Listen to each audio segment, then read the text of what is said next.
Listening test instructions. The listening test is about 50 minutes. There are 6 parts in listening test. You will have about 6 minutes to listen to each passage and answer the questions. The passage will be played once.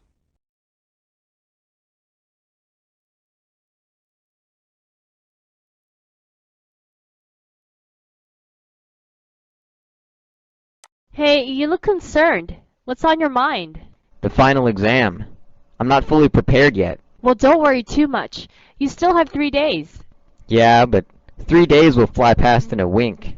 Well, you still have time to cram things in your brain anyway. Question 1. Why is the man looked worried?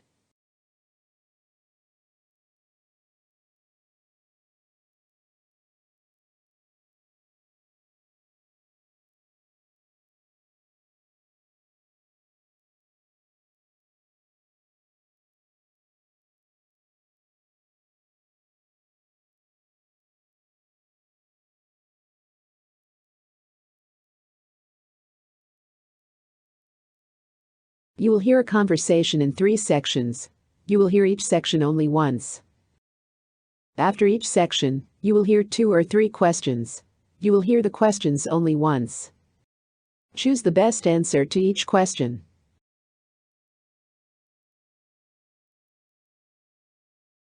Hi, I'm here for an appointment. I've been having some trouble with my car lately. It started about a week ago. All right, let's take a look. What exactly have you been experiencing? Well, for starters, there's this strange noise coming from the engine. It's a sort of grinding sound, especially when I accelerate. It wasn't there before, and it's getting louder each day. That doesn't sound good. Do you notice the noise at a specific speed, or is it consistent regardless of how fast you're going? It's mostly noticeable when I'm accelerating, but it doesn't seem to matter if I'm driving slow or fast. It's just much louder when I try to speed up. That could be an issue with a number of things. Have you noticed any other symptoms like a loss of power or any warning lights on the dashboard? Actually, yes. The check engine light has been on for a few days now, and I've also felt that the car's not as responsive as it used to be. It takes a bit longer to accelerate than before. That's helpful to know. It sounds like there might be a problem with the engine or transmission. When was the last time you had a regular service done? It's been about 6 months since my last service. I usually get the oil changed and everything checked every 6 months, but I haven't had any major issues until now. All right. We'll need to do a thorough inspection to figure out the exact problem. In the meantime, are there any other issues or concerns you have about the car? In addition to the engine noise, which indicator did the customer report that could suggest an underlying problem?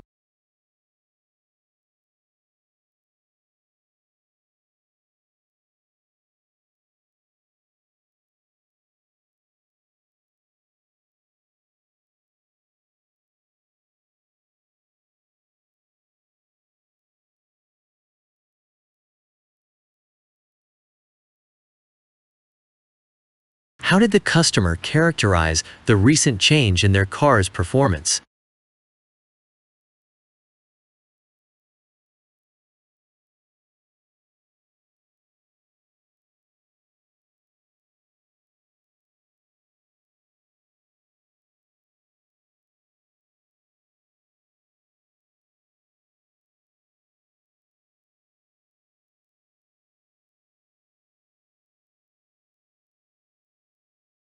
Which of the following maintenance activities does the customer regularly perform semi-annually?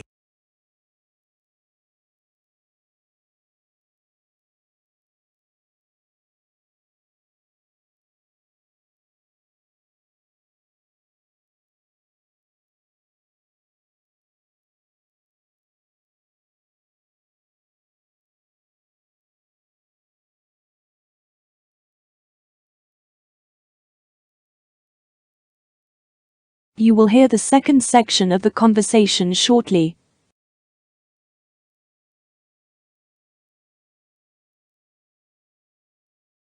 Yes, actually. I've also noticed that the car has been stalling intermittently, especially when I'm idling at a stoplight. It almost feels like it's going to shut off completely. Stalling can definitely be related to engine issues. It could be related to the same problem that's causing the noise, or it could be a separate issue.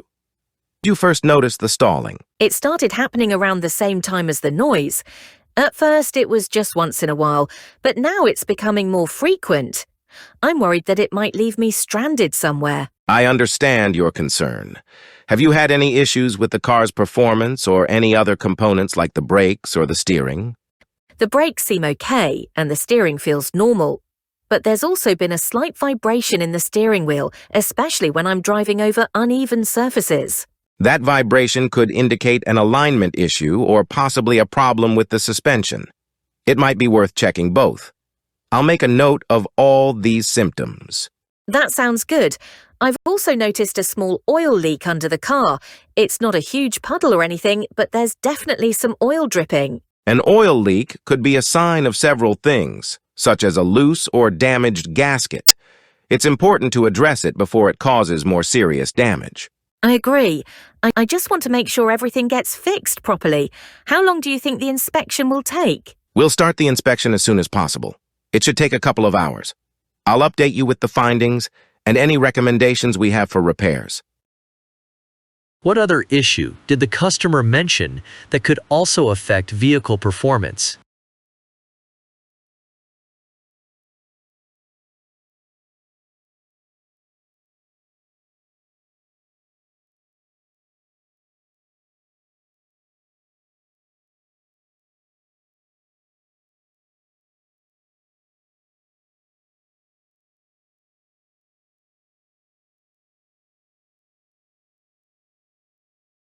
What potential causes did the mechanic infer for the steering wheel vibration?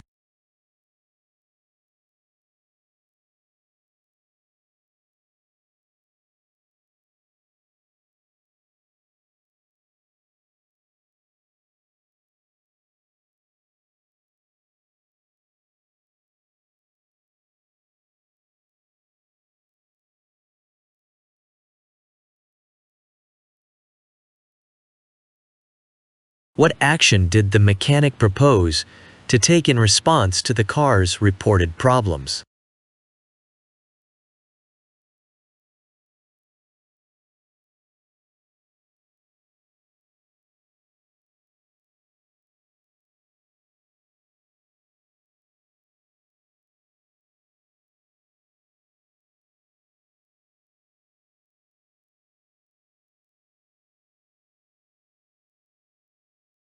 You will hear the third section of the conversation shortly.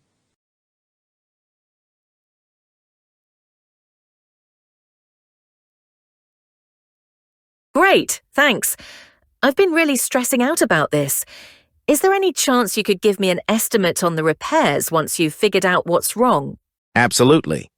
Once we identify the issues, we'll provide you with a detailed estimate for the necessary repairs.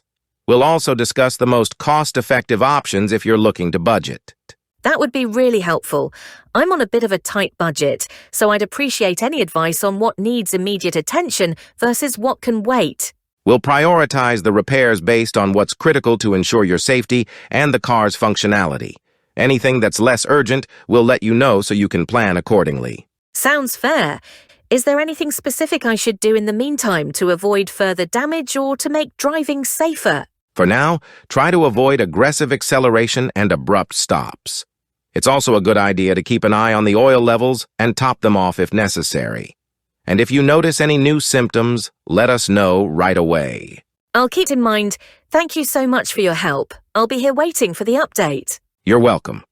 We'll get started on the inspection and keep you posted. If you need anything else in the meantime, don't hesitate to ask. Will do. Thanks again. No problem. We'll be in touch soon. Once the issues with the car are identified, what will the mechanic likely offer?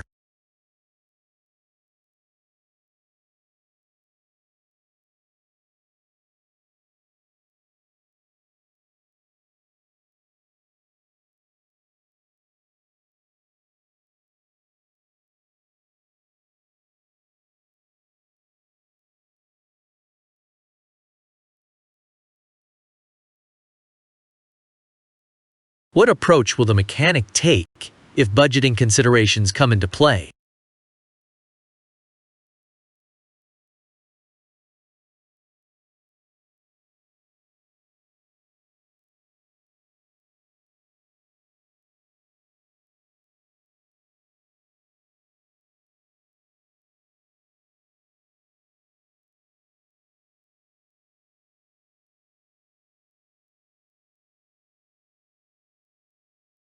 You will hear a conversation followed by 5 questions. Listen to each question. You will hear the question only once. Choose the best answer to each question.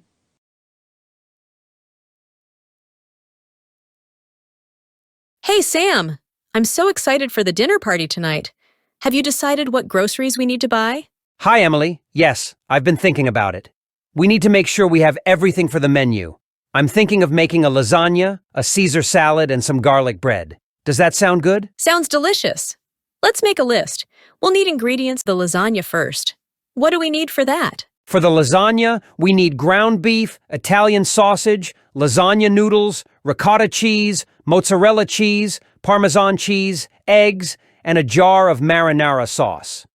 We should also get some fresh basil and oregano. Got it. What about the Caesar salad? For the salad, we'll need romaine lettuce, croutons, Parmesan cheese, and Caesar dressing. I also like to add some cherry tomatoes. Good idea. And for the garlic bread? We'll need a loaf of Italian bread, some butter, garlic, and parsley. I'll make the garlic butter from scratch. Perfect. Should we also get some beverages or dessert? Definitely. For drinks, let's get a couple of bottles of red wine and some sparkling water. For dessert, I was thinking of getting a cheesecake. It's always a hit. Sounds great.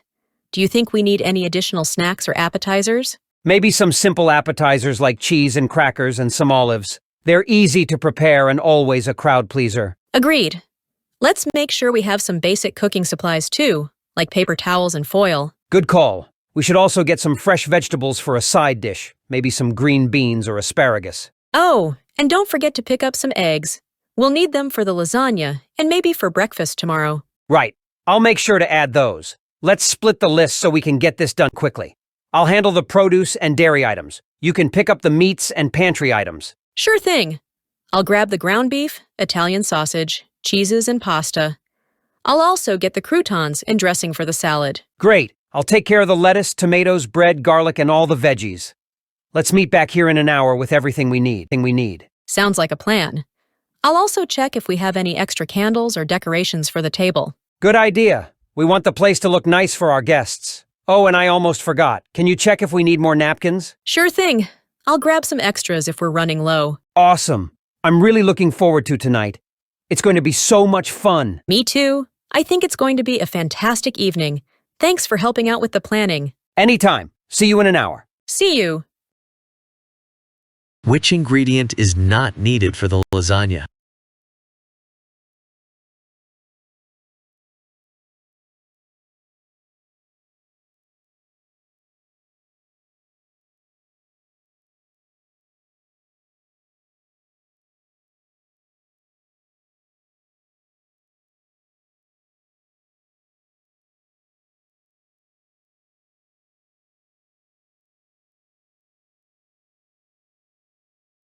What additional items does Sam suggest for the Caesar salad?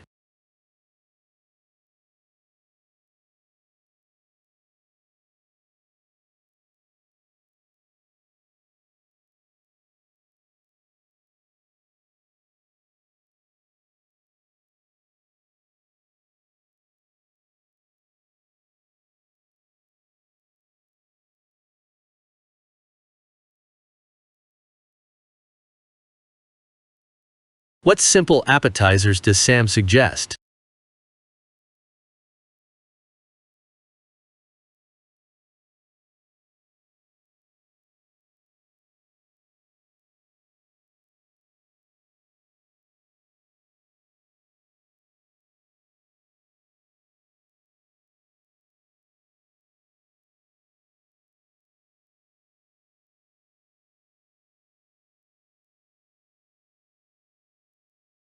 What does Emily want to check for in addition to the groceries?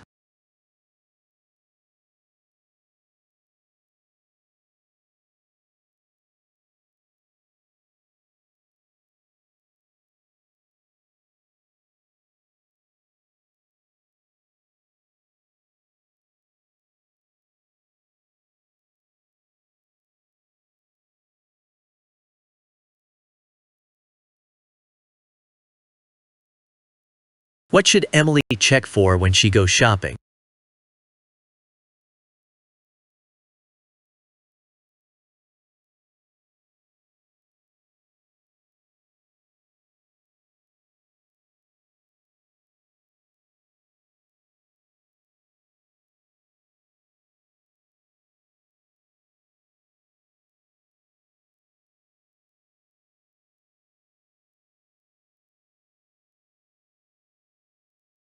You will hear a conversation followed by 6 questions.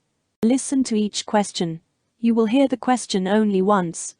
Choose the best answer to each question.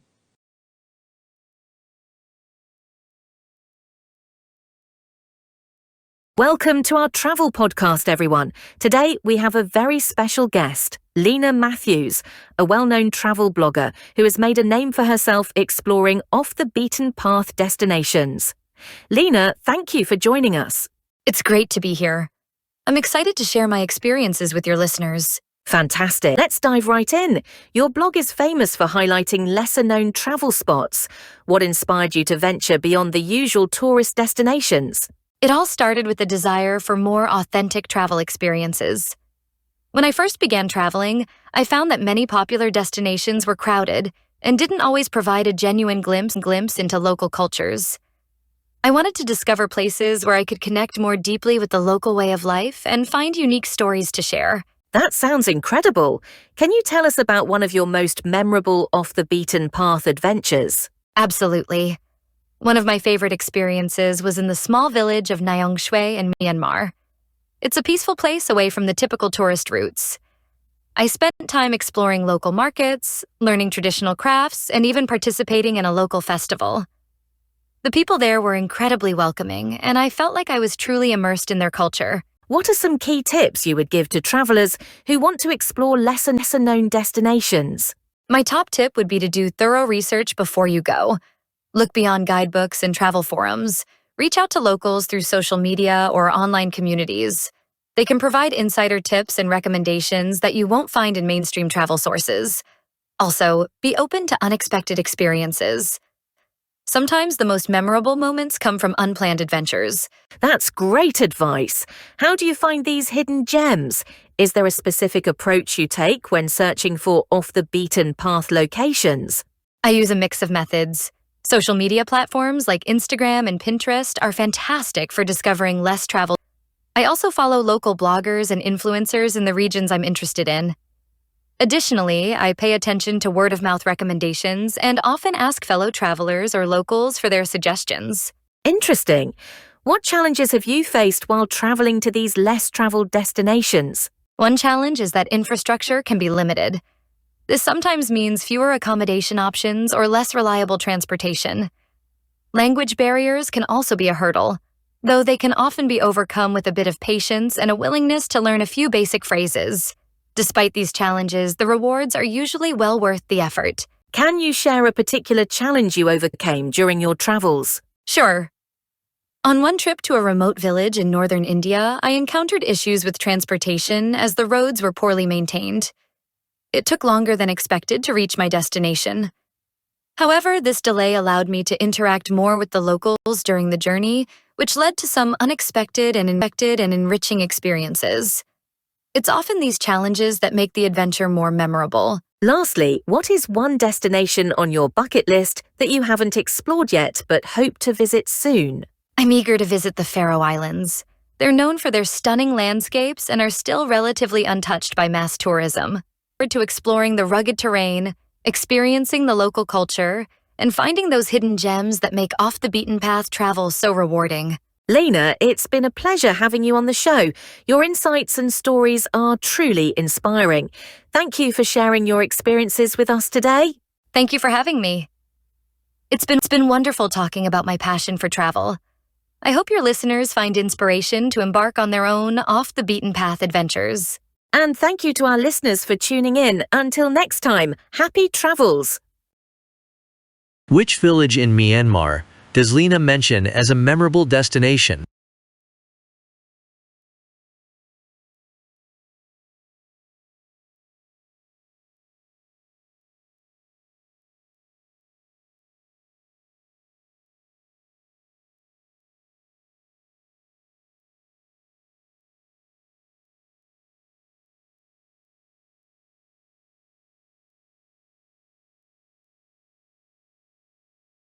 What's one travel challenge Lena notes for less visited spots?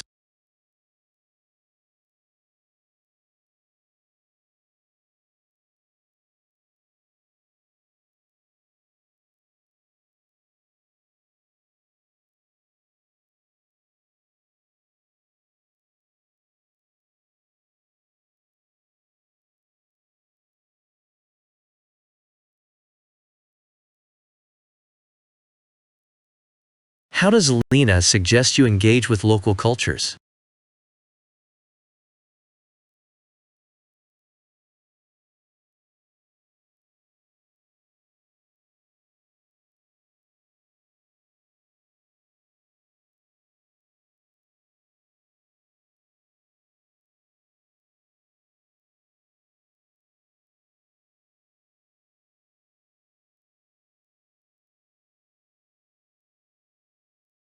What's a common challenge Lena faces in less traveled spots?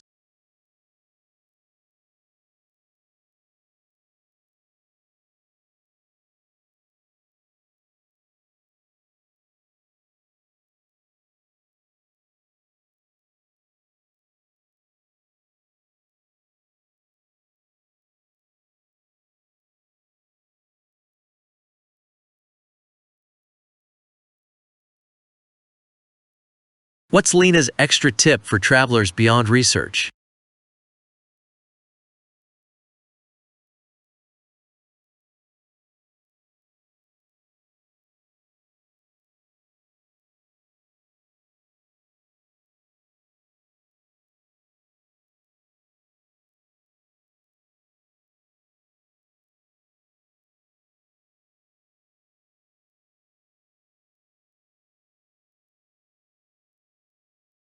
How does Lena feel about joining the travel podcast?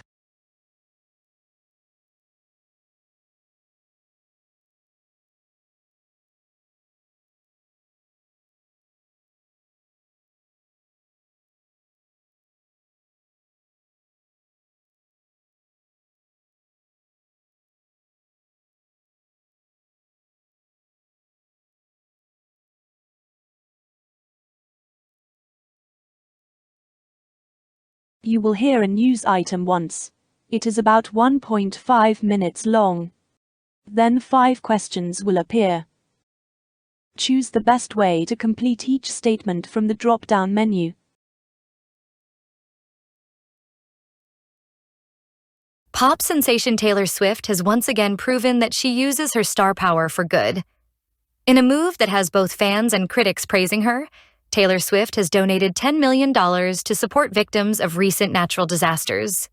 The donation will be distributed through various relief organizations that are actively working to provide aid and recovery services. Swift's contribution comes at a crucial time when many affected communities are struggling to rebuild their lives after devastating hurricanes and wildfires. Swift announced her donation via social media, where she expressed her deep concern for the families and individuals impacted by these disasters. In her post, she wrote, "In light of the recent natural disasters, my heart goes out to all those who have been affected. I hope this donation can help bring some relief and support during these incredibly challenging times." Her philanthropic gesture has received widespread praise from both fans and the public. Many people have taken to social media to express their admiration for Swift's generosity. One fan tweeted, "Taylor Swift's donation is a reminder of how powerful and positive the influence of celebrities can be. It's inspiring to see someone use their platform for such a meaningful cause." Relief organizations have also voiced their gratitude, noting that Swift's donation will significantly bolster their efforts to provide essential services such as food, shelter, and medical aid. They have highlighted that contributions from high-profile individuals like Swift can greatly enhance the effectiveness of their disaster response and recovery programs. In addition to her donation, Taylor Swift has promised to continue advocating for charitable causes and supporting communities in need. Her ongoing commitment to philanthropy demonstrates that her influence extends beyond music and into making a tangible difference in the world.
You will listen to a 2 minutes video. Then 8 questions appear. Choose the best way to answer each question.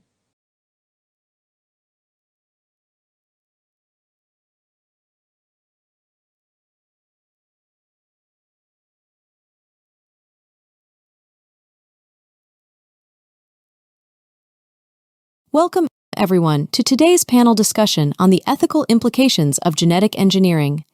We have a diverse panel of experts here to share their insights on this increasingly relevant topic. Let's start with Dr. Patel.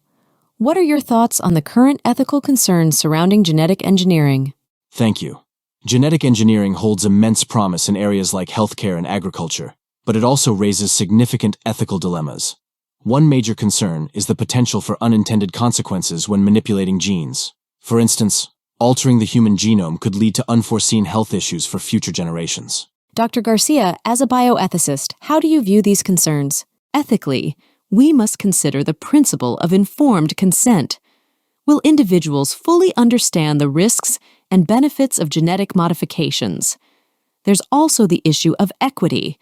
Will genetic enhancements exacerbate existing social inequalities, creating a divide between those who can afford enhancements and those who cannot? Professor Thompson, from a legal perspective, how can we address these ethical challenges? Legally, we're grappling with questions of regulation and accountability. Who should have access to genetic engineering technologies?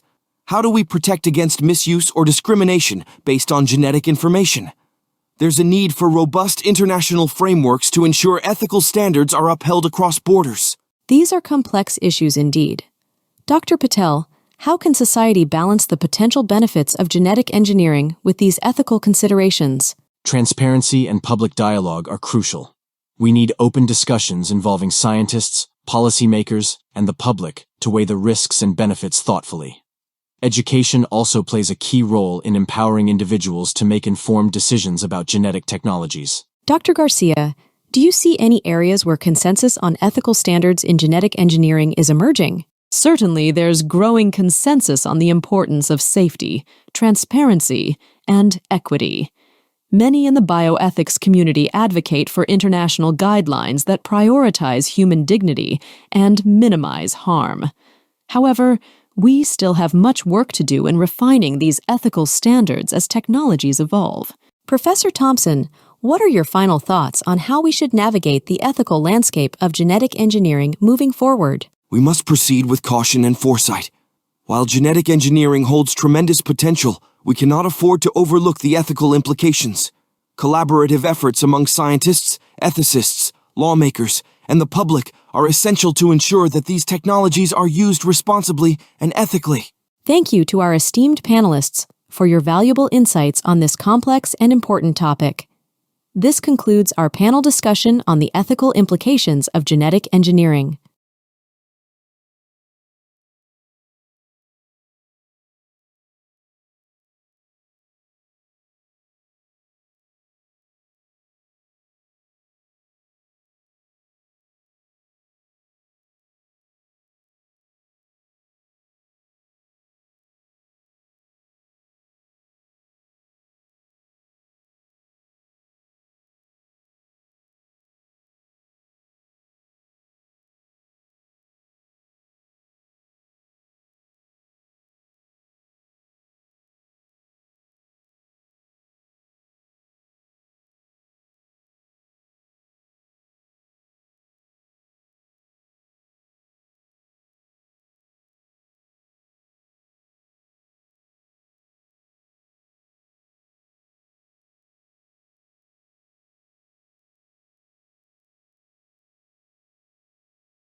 You will hear a report once.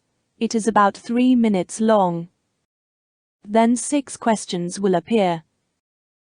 Choose the best way to answer each question from the drop-down menu.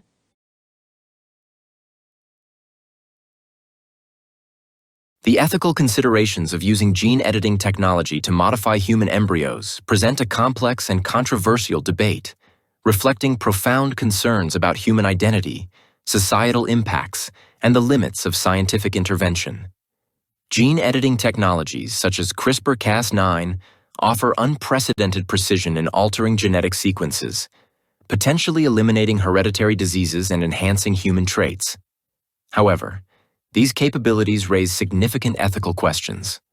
One major concern is the potential for designer babies, where gene editing could be used to select or enhance traits such as intelligence, physical appearance, or athletic ability. This possibility introduces a risk of exacerbating social inequalities, as access to such technologies might be restricted to the wealthy, deepening existing societal divides. Moreover, it challenges the notion of natural human diversity and could lead to a homogenization of genetic traits, undermining the rich variety of human experiences and attributes. Another critical issue is the long-term implications for the edited individuals and their descendants. The effects of gene editing are not fully understood, and unintended consequences might emerge over generations. This raises concerns about the potential harm to future individuals who have no say in the decision to alter their genetic makeup. Ethical frameworks also grapple with the concept of consent. Human embryos cannot consent to genetic modifications, which raises questions about parental authority and the moral status of embryos. The decision to edit an embryo involves complex considerations about the rights and welfare of both current and future generations. In conclusion, while gene editing technology holds promise for advancing medicine and improving human health, it necessitates a careful and nuanced ethical approach. Balancing innovation with moral responsibility is essential to ensure that such technologies are used in ways that respect human dignity and promote the common good.